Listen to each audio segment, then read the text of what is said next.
Today, I have the pleasure to speak with Victor Schoenfeld, head winemaker of Golan Heights Winery, who joined the winery 30 years ago and has gained acclaim for his winemaking. In our interview, he talks about the unique approach to winemaking at Golan Heights, their focus on sustainability, and how they concentrate on making beautiful terroir-driven wines. You'll also hear Victor talk about the art and creativity in his wine and his philosophy that wine is for bringing people joy, which sounds perfect. So stay tuned.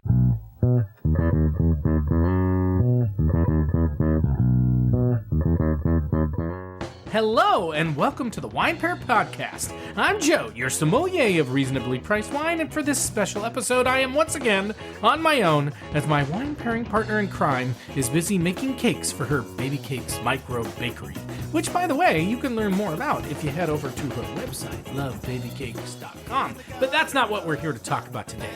As a quick orientation to our podcast, what we usually do in each episode is learn about, taste, and review 2 to 3 wines that are reasonably priced, which means under $20 and should be easy to find. However, for this special set of episodes, we interview people who are involved with actually making wine. Because part of what we want to do with our podcast is to educate ourselves and you on different aspects of wine knowledge in a fun, entertaining, and unstuffy way. Even fun and entertaining, as Decanter Magazine has called our podcast. And that is what we are doing today. A small plug before we get to the interview with Victor. If you like what you're hearing or are interested in hearing our other regular episodes, and I put that in air quotes, regular episodes, please subscribe and follow our podcast so you can hear more, especially since you're only getting one half, and not the good half, of the Wine Pair Podcast in this episode. You can also go to our website to send us a note or subscribe to our newsletter. And if you didn't get our latest newsletter, you can always email me and I'll send it to you. And you can follow us on Instagram at the Wine Pair Podcast. And if you like what you're hearing, leave us a nice rating and review. But now on to the interview with Victor Schoenfeld.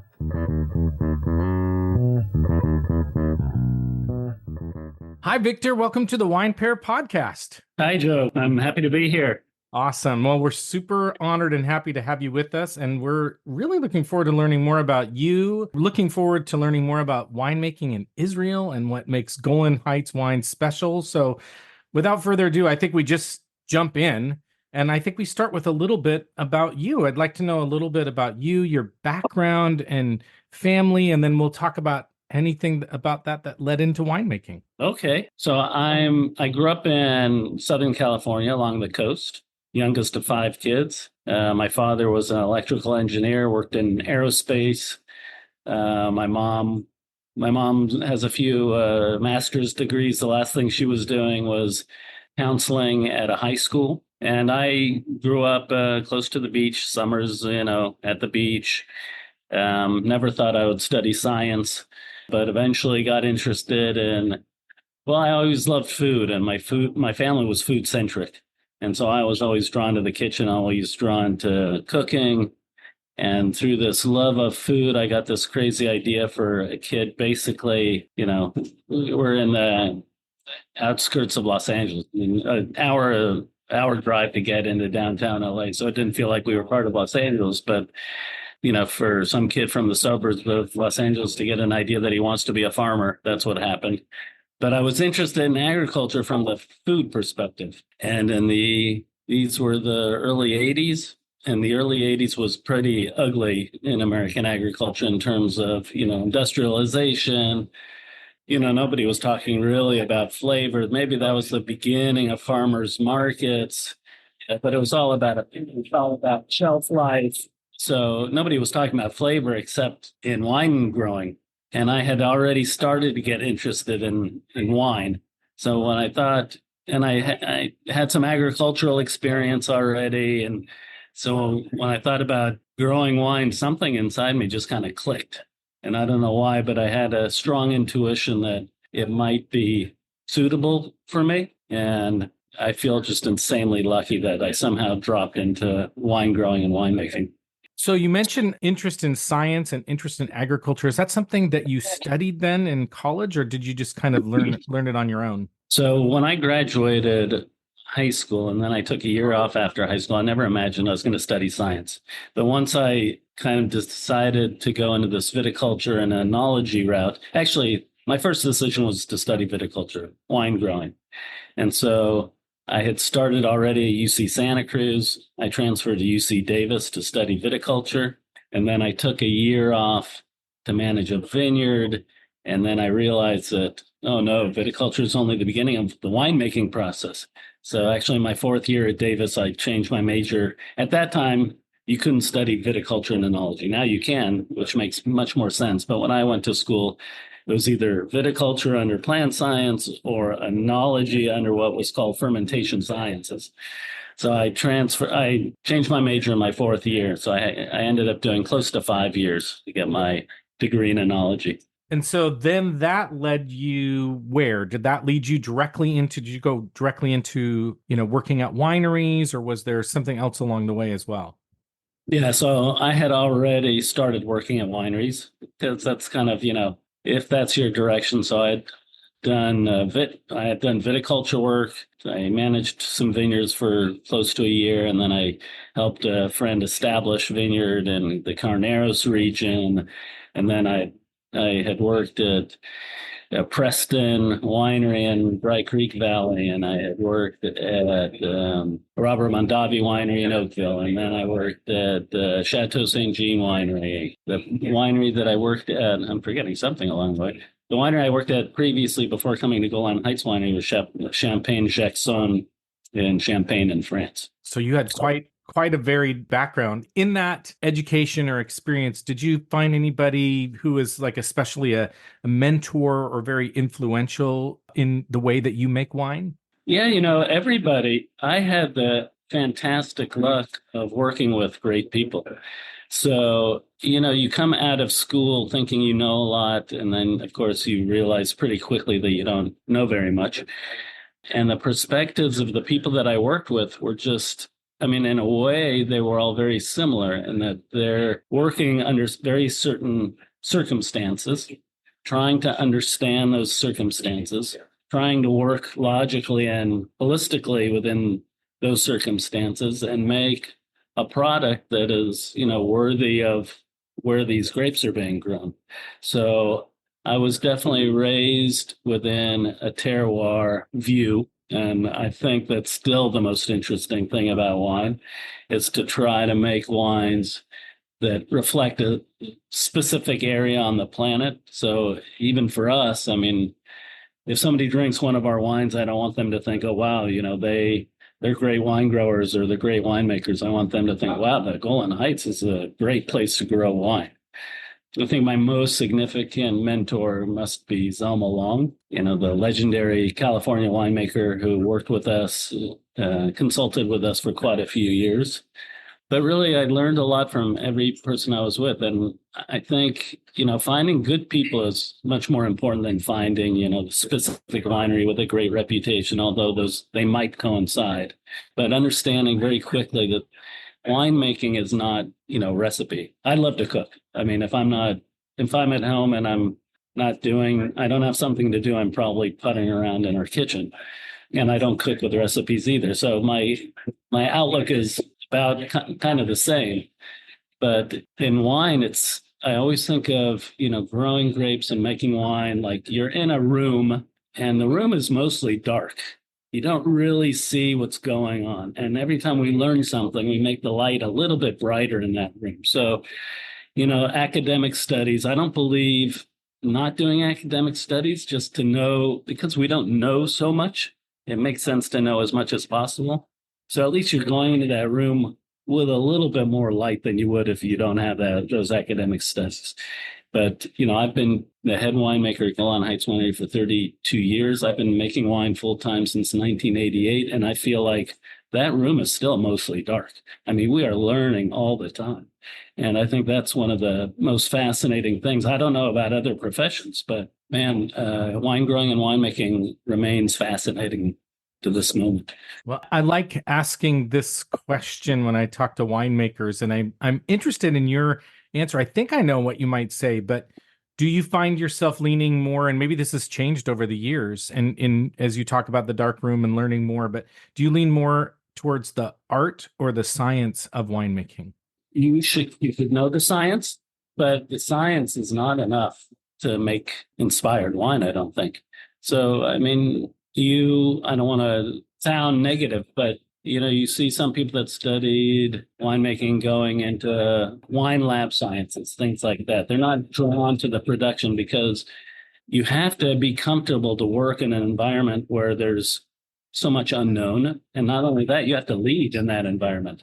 So even though you're not really sure, I mean, you're giving your best guess, you think something is right, but there's a lot of people's livelihoods on the line. People trust you. It can't work without people trusting you. So still all that darkness and making something that brings joy, which I think if I cut to the chase and I think, why the hell are we bringing wine? What is wine for in this world? I think wine's primary purpose is to bring people joy. So you can't make something that really brings people joy if you're not, out there and you're not, that artistic part is, being this weird tunneler between the terroir and the final product. So there's a lot of intuition, a lot of creativity. And if that's art, I guess a lot of art in what we do. Yeah, I think that's art. And then I imagine every year you have to, not just the terroir, but every year the weather, et cetera, gives you something different that you have to sort of deal with, right? Absolutely. There is no routine. So for people that like routine, this is not the right profession to go into. So our fantasy, which never happens, is just to have completely average weather. So if we had just completely average weather, one vintage, that would be one of the best vintages we ever had. But of course, heat wave and when during the season and how long and how extreme. And, you're always rolling with the punches. And I think the faster or the quicker that you learn that you can't beat nature, that you have to roll with nature's punches. You can't battle nature. Nature versus man, nature always wins. So you have to just take it as it comes, do the best you can. And there's no resting on your laurels because next season is going to be different. Okay, so here you were, a Southern California kid. Somehow you ended up at Golan Heights Winery. How did you end up there? Well, Israel was always kind of part of the conversation in our household. And so we have relatives in Israel. And so I spent a summer in Israel when I was 16. And then I took a year off and actually spent a year in Israel before college. A lot of that in agriculture, which really I found inspiring. So that was just the beginning of the burgeoning of the high quality wine industry. The Golan Heights Winery, which is pretty much the founding of the quality side of the Israeli industry, started in 1983. So actually in 1985, when I was at UC Davis, I actually found the 1983 Yarden Sauvignon Blanc in the local wine shop, which was pretty amazing. And I bought a bottle. Little did I think that I was going to be in charge of winemaking there for so many years. So I was actually found by the winery, I would say. And once I started studying viticulture in Davis, so mid-'80s, the winery actually got in touch with me because there weren't many people in the California wine industry with some kind of Israel connection. And so we had an initial interview, even though I wasn't interested at that moment in going to Israel. And they would check up on me every year or so, see what I was doing, what I was up to. And then we agreed that I came in April 91 to overlap with Jim Klein, who's the legendary Navarro winemaker, who I replaced at Golan Heights Winery. And we worked together through the end of the year. And then I replaced him and I came on an initial 3-year contract because there were no Israeli winemakers at that time. So I was the 6th winemaker. The winery started in 83 and I took over in 92. So I was already the 6th head winemaker. And so the winery was really still in the startup mode when I got there. And so I was the first one also to come for a 3-year contract. Everybody else had come on an initial 1-year contract. But since I had experience, I kind of knew more what I was getting into. I came on a bit of a longer contract, but I was the first one, I think, to really start thinking long term. And I kind of brought the winery out of the startup mode to this kind of longer, let's manage this thing, let's improve, let's think about where we're going. And I think we're still there because we haven't reached some end of the path. We're still, even after 40 years, we're still very much in the middle of this journey that we started. So what would you say is special or unique about wines from Israel and Golan Heights that people should know or that people may not expect? First of all, Israel is a tiny country. But what's interesting about Israel is that we have the climatic and geographical diversity of a large country. So whoever's been to Israel is often shocked by, I mean, you can go from oak forest to desert driving in a couple of hours. So it's hard to talk. I think it's hard to talk about any country's wines as, what's Italian wine? It's just too big of a question. Even though we're a tiny country, it's hard to talk about Israeli wines because some Israeli wines are being grown in a desert. In the Golan Heights, we have classic Mediterranean climate. So the Golan Heights is unique in Israel, but also in the world because it's the only place on the planet that combines volcanic soils. We're 100% volcanic soils in the Golan Heights. High vineyards. All of our vineyards are over 1,000 feet in elevation. Classic Mediterranean climate. And also an interesting thing, which is a little bit tougher for people to wrap their head around, is that we're at the 33rd parallel. So, if in your basic wine class, people are taught, wine is made between the 30th and 50th parallels. So because our vineyards are high elevation, our temperatures are a higher latitude.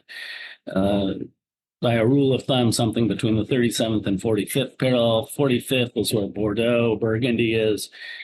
But our day length is determined by our latitude. So we have a much more gentle growing season. So after the June equinox, when days are starting to get shorter, and then further north of us, those days are getting shorter quite rapidly. And for us, they're getting shorter, but a much relaxed pace. And so being a little bit closer to the equator, I think actually gives us more even conditions from vintage to vintage, where we've been a little bit sheltered from climate change, I think, for that specific reason. As the further north you get, the more crazy the extreme weather events get. So I think this combination of all those things together just make the Golan Heights an outstanding place to grow wine. With the unique climate, altitude, etc., what types of wine grapes and wines do you specialize in and why? So because the diversity that Israel has, also in the Golan Heights, we have a huge amount of diversity. We have vineyards from about 1,200 feet in elevation up to about 4,000 feet in elevation. And we've identified different kinds of volcanic soils. We've determined 5 different kinds of volcanic soils. So we actually, even though it's not a big area, the whole of Golan Heights is smaller than Napa County.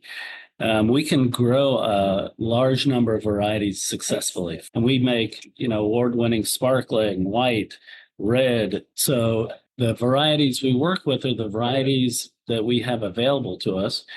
We have our own propagation vineyard and nursery. So every vine that we plant, which is pretty unusual for a winery to own its own propagation program, but we didn't feel like that we had a choice if we were going to have quality vineyards. And we want to, what we do, I think of kind of generational viticulture, like the decisions we make now need to be the right decisions for the following generations. It's part of the whole holistic, sustainable kind of outlook. But so we work with Vitis vinifera, obviously. Vitis vinifera is the indigenous grape species of Israel. So we're not working with indigenous varieties because most of the indigenous varieties were lost when Islam came to our part of the country in 738. So we had a long dry spell. And during that dry spell, the varieties that survived were good eating varieties. So work is being done in Israel to look at a lot of ancient varieties have been identified. And in fact, the Golan Heights has tens. I don't know how many they found now. The last time I looked, over 30 ancient wine presses found in the Golan Heights. So we're not doing anything new, but we know that those wine presses were pressing Vitis vinifera. And if you see a wild vine in Israel, it's most likely Vitis vinifera. So I think long-term we'll hopefully find those original Vitis vinifera varieties. But so we're working with our indigenous species, if not our indigenous varieties. So because of that diversity, we have in the higher elevation, Chardonnay, Sauvignon Blanc, Pinot Noir, Gewurz, all the kind of cooler climate varieties. We only will be growing about, in the 3,000 to 4,000 foot elevation range. And we get some nice reds from there too. And then our kind of more backbone reds are from the 2,000 feet to 3,000 feet in elevation.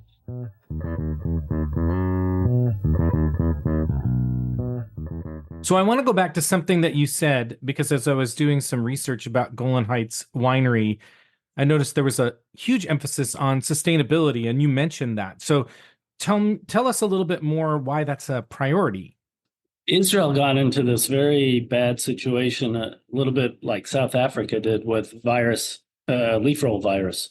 And because of government laboratory not knowing how to actually do the test for checking for leaf roll virus, it spread uncontrollably in Israel. So we got to a very bad situation, and it was this ugly cycle. So the young vineyards were higher quality than the older vineyards, and everything also, my whole outlook is that wine growing and winemaking are long-term ventures. So if they're long-term ventures, we're just kind of one link in a long link. So we have a responsibility to be a responsible link in that long chain for it to continue. So everything that we do has to be, like I said before, a good decision for us, but it has to be a good decision for the people that are going to be making the wine and growing the vineyards after us. So it just seems like somebody that works with, agriculture isn't exactly nature, but agriculture is the meeting point between nature and people. And I think it just goes hand in hand with quality wine also. So, we're known for being also with a lot of stress on sustainability, but we're known in the world as being maybe one of the more technological wineries as well.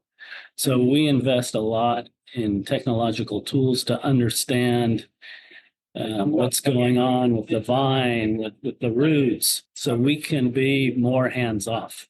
Because if you don't know what the hell is going on, let's say irrigation, if you're not sure what's going on, well, give water just to be safe. But giving excess water can really bring down wine quality, especially, how much water, when are you giving it? So we have found more and more tools, and each tool allows us to have more confidence not to do something. So we're using these, if it's soil moisture probes, if it's the newest thing we're playing with, which is one of the latest things in the wine industry, sap flow monitors. So you can actually measure the amount of liquid going through the vine. So, if I see, okay, let's say I think maybe I need to irrigate, but then the soil moisture probes are telling me, no, we're looking at different depths in the soil. There's water there and the roots are taking up the water. So don't irrigate. And then let's say those all look dry. And then the sap flow is showing us, no, the vine is still not showing signs that it's running out of water, because we're measuring it. Now we're measuring the vine itself. And so we're able to take another decision. Okay, we're still not going to irrigate. So really, even I would say in the past 10 years, we've reduced irrigation by about 80%. And we have more and more blocks, which are dry farmed. And so it's just this ongoing learning process. And of course, the way you manage the vineyard affects also how much water it needs. So if you give large, frequent irrigation, so you can't just stop that, because the vine's vascular tissue is already designed to handle that kind of irrigation. So it's kind of this ongoing, because the vine's vascular tissue is a product of, this spring, but it's also a product of last year and the year before it. So it's this kind of ongoing long-term thing that you have to work with the vines and try to understand each other. Well, they don't care about us, but we're trying to understand them. That's right. We want to understand them. They don't need to understand us. We'll talk a little bit about some of the wines you create in a minute, but I do want to just talk really quickly about, you talked about longevity. You have been making wine with Golan Heights Winery for a while. So what do you think has changed the most in the time that you've been with Golan Heights and the way that you think about making wine, or the way the winemaking process is? And maybe tied to that, is there anything that you do or Golan Heights Winery does that has impacted the global wine scene? Yeah. So first of all, we like to say in our wine growing and winemaking team, like 5 years ago, we didn't know what we were doing. So that's always the case. Throughout well, 5 years ago, we didn't know what the hell we were doing. So when I first got to the winery, I mean, it's night and day of what it looks like now. The growers then, I wouldn't call them wine growers. They were grape growers. They had been apple growers before that. And wine is a very strange, maybe the only crop where you're looking for a certain amount of water stress. So most crops you're looking for non-stress. So what's the least amount of water that you can add to have zero stress? But for us, it's a completely different outlook. And so the vines were huge. The canopies were huge, irrigation, fertilization. And, now, if we want to, some people say, well, why are your wines concentrated? Why don't you make them lighter? And I say, okay, what we do, we're trying to reflect our terroir. So we're trying to grow grapes for a lot of expression and then make wines that make sense.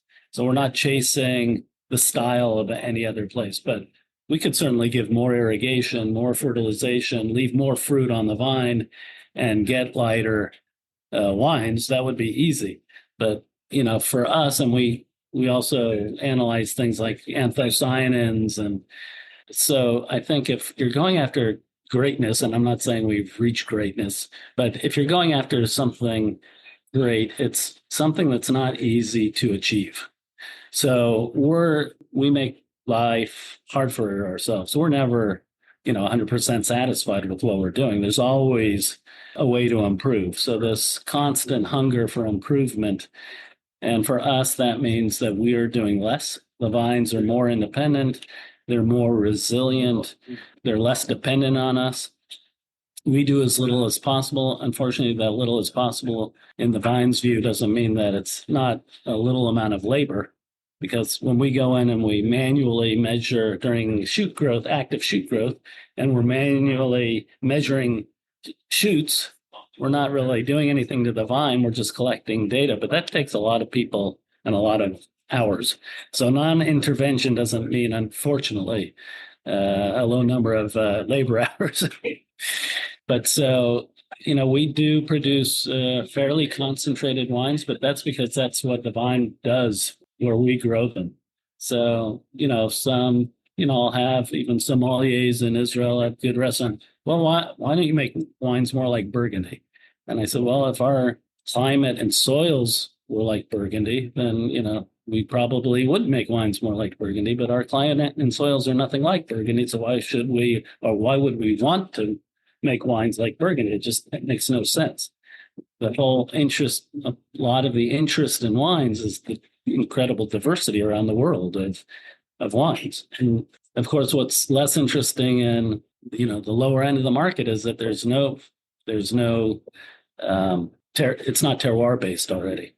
So for me, that's really the line is, are you drinking a wine that's reflecting some kind of specific area? Or are you just drinking something like it's been blended from, sometimes you have no idea, maybe it's foreign bulk wine mixed in and you're just drinking, a nice beverage, but it's not what I would consider an interesting wine to drink. So let's talk about that for a second. Let's go to the wines you create. So you recently released a wine called Yarden Cru Elite. So can you tell us a little bit of the story behind Yarden Elite Cru wines? And I guess I understand it's a very limited Cabernet Sauvignon. Is that correct? Yeah. So, we're not a small winery, but we work in an insane resolution. And, if somebody comes to visit, it doesn't take long before they're quite floored to see how we work, the amount of data that we collect, kind of the depth of our knowledge. And then, we manage ourselves close to 40% of our vineyards, but all the other stuff is long-term contracts. So this year we'll be harvesting over 500 individual vineyard blocks. So that's how we look at our vineyards, as individual vineyard blocks. Each vineyard block is kind of a management unit. So we'll monitor each one separately. We make decisions about each one separately. I'll make the final decision personally about when to harvest each one. We'll make wine out of each and every one of those vineyard blocks. And only then do we start kind of blending those wines to reach our final wines. So the 40th anniversary was last year, 2023. We started in 1983. So we thought, okay, well, let's give the people that just are crazy about us, let's give them something that we've never done before.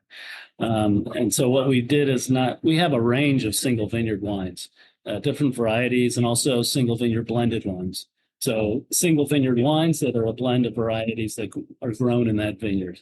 So we decided as a way to also kind of show that insanely high resolution, we just took two separate vineyard blocks in one of our great vineyards, our own vineyard, and we just hand bottled from one barrel each of two separate blocks, that Tygon tube in the barrel, and mouth siphoning and then bottling that. It's not very high tech.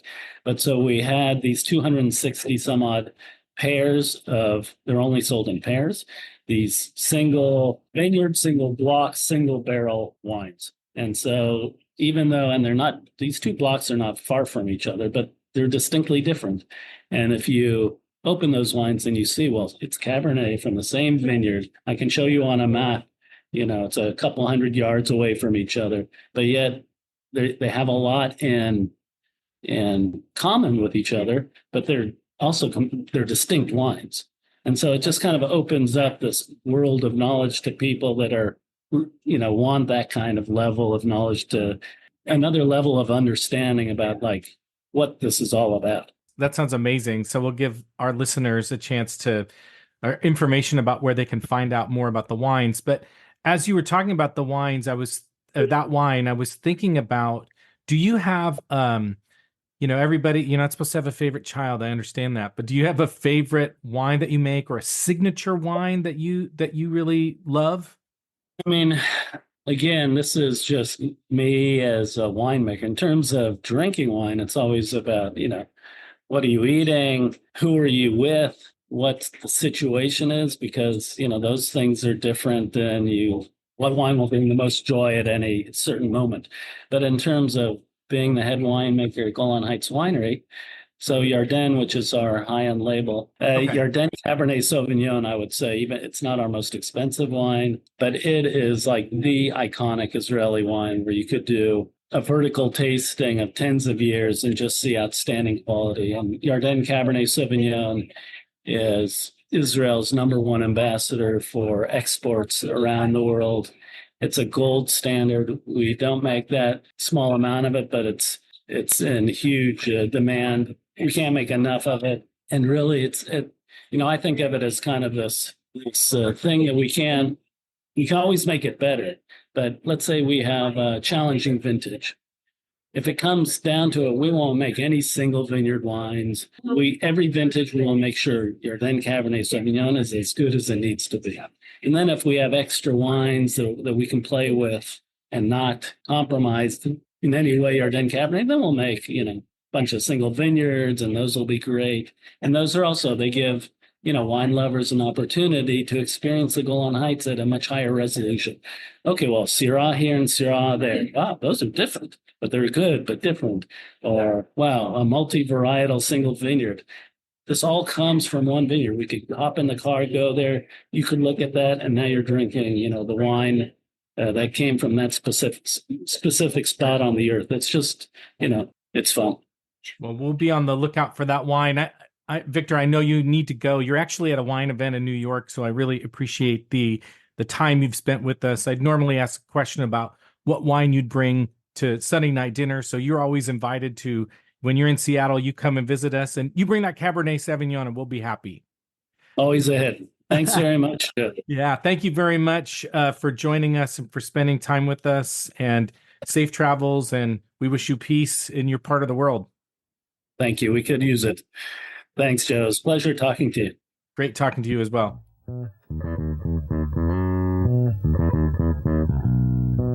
Thank you so much for listening to our interview with Victor. We hope you will take the time to learn more about their wines and their approach to sustainable winemaking.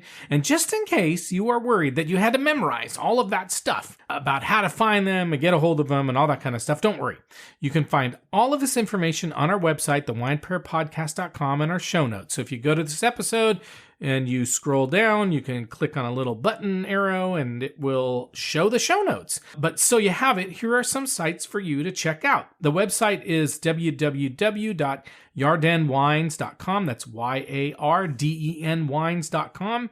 Instagram is at Yarden Wine Israel. Facebook is also Yarden Wine Israel. And you can email them at info@yardenwines.com. Again, that's YARDEN wines.com. And we hope you'll subscribe to our podcast and follow us on Instagram and visit our website at thewinepairpodcast.com, where you can reach out to us and sign up for our newsletter. And you can email me and tell me some wines that you want to do, you want us to talk about, or other winemakers that you want us to talk to. That would be fantastic. So email us at joe@thewinepairpodcast.com. But for now, it's time to go, and we'll see you next time. And as we like to say, life is short, so stop drinking shitty wine. Bye-bye.